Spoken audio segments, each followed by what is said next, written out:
guys, my name is Nirvana, also known as Sierra, and welcome back to Confessions of Anansi, Part 2. How I Became a Spider. Listen to my story. This tale makes me smile, for it does nothing for my reputation as one who is always supposed to be successful with plot and scheming. But tell it I must, for in it you will see why I came to be called Spider-Man. I was well known around the district as that handsome young man, and was approached every day by some equally handsome young Ashanti maiden who wished to be one of my many handsome wives. Of course, I had to turn them down, for the time being anyway. One of these wives had presented me with a handsome son, who was named Takuma. Now, Takuma and I were prone to play tricks on one another. I had taught him to play these games as a part of his education, and I was proud of him. Takuma, I would say, you must follow in your father's footstep.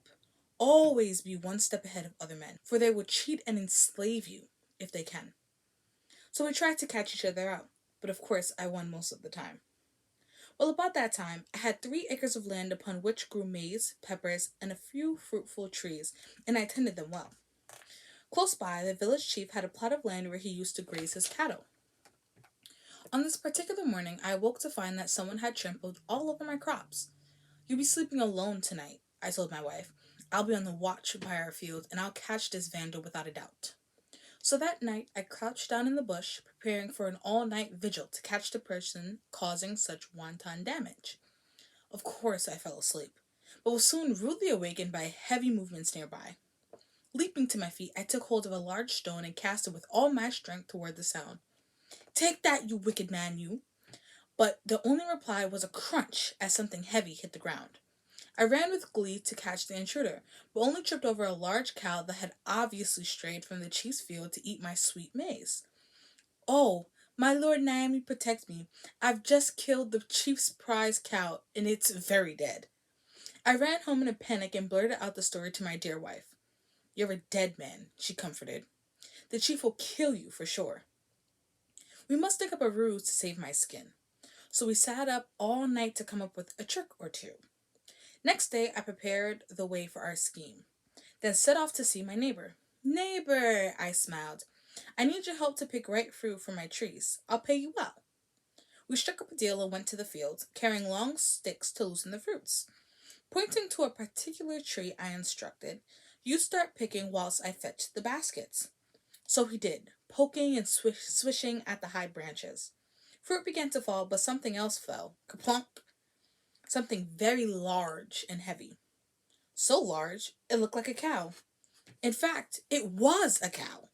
The very cow that I had killed and later hidden up in my own fruit tree. Wicked. My neighbor began to scream, "Lord Naomi, help me! I've just killed the chief's prize cow and it's very, very dead." Running to the prize animal, I cried in false anguish, "Friend, good friend, what have you done? What made you kill the chief's prize cow?" "I was only picking your fruit when the beast fell, kerplunk, at my feet. Save me, Anansi." So I paced up and down and up, pretending to ponder on the matter. "Stop your blubbering and listen to me. The chief said that he respects honesty above all other qualities. If you go and own up before he finds you out, he's sure to be lenient. Tell him it's an accident. He won't know any different." "I will," he said. "But before I go, I must call my yard to tell my wife where I'm going."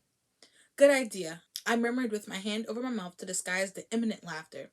"But do take the cow with you. I don't want it to be found on my land." So he dragged the evidence away. Well, I waited for a day, and then 2 days, and a whole week passed by without any sign of commotion from the chief's house, so my curiosity drove me to my neighbor. "What did the chief say about killing his cow?" "Well, I told him as you said, and although he was angry, he commended me for my honesty, and because that, he told me to keep the cow and feed my family." As you could imagine, I was amazed and made my way in great haste to the chief yards. "Great chief, my neighbor didn't kill your cow." The chief seemed all confused at this remark. Little did I know until afterwards that my friend had never been to confess. "Tell me about your neighbor killing my cow," the chief queried as he slowly sat down on his chair of office.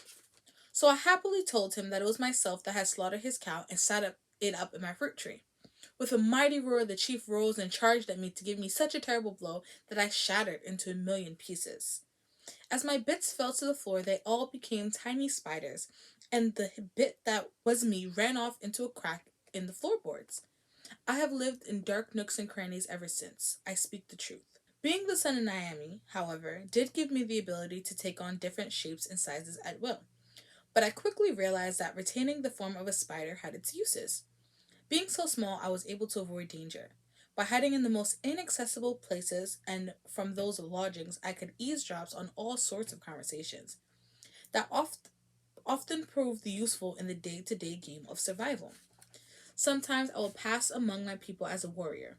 At other times I will be a farmer and mingle in the community. But the role of Spider Man was so invaluable that this soon became my fame in the land. What is not widely known, however, is that I was not always the beautiful shape you see today.